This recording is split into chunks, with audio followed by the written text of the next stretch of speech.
JSON stands for JavaScript Object Notation. It is critically important to know how JSON works because JSON is used everywhere. We use JSON for any kind of data. For example, imagine someone asked us to describe this thing right here. We could say it's an apple, it's red, and it has not been eaten yet.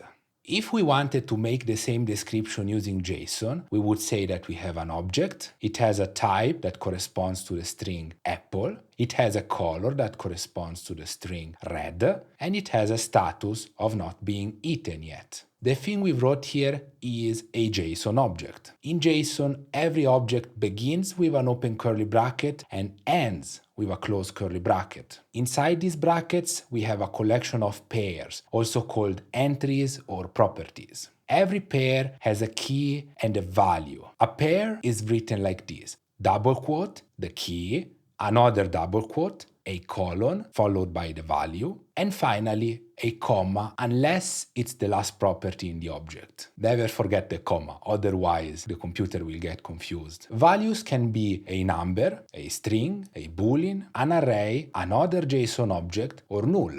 A number is just a number, like 2, -7, or 3.1.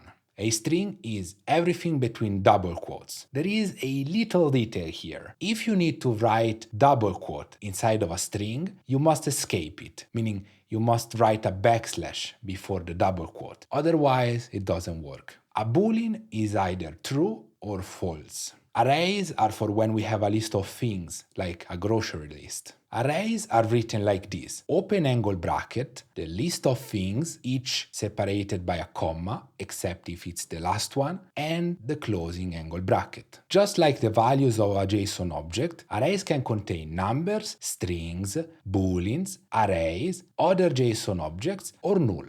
Values can also be JSON objects. For example, we can say that this person has a name and an apple, and the apple has a color. Since values can be JSON objects, we can have a JSON object that contains another JSON object, that contains another JSON object, and so on until we run out of memory. Finally, we use null whenever a value is missing, because sometimes data is simply not there.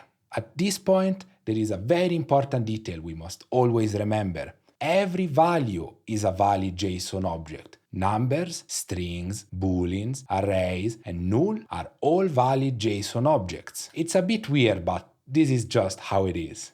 In the real world, you will almost always find only JSON objects with curly brackets. Sometimes you will find an API that returns an array rather than an object, and when this happens, it means that the API has found multiple results and it is returning them as an array. If you want to know whether you wrote a JSON correctly, you can copy-paste it into this website and it will tell you the answer. Leave a like if you learned something. I'm Jay. Bye.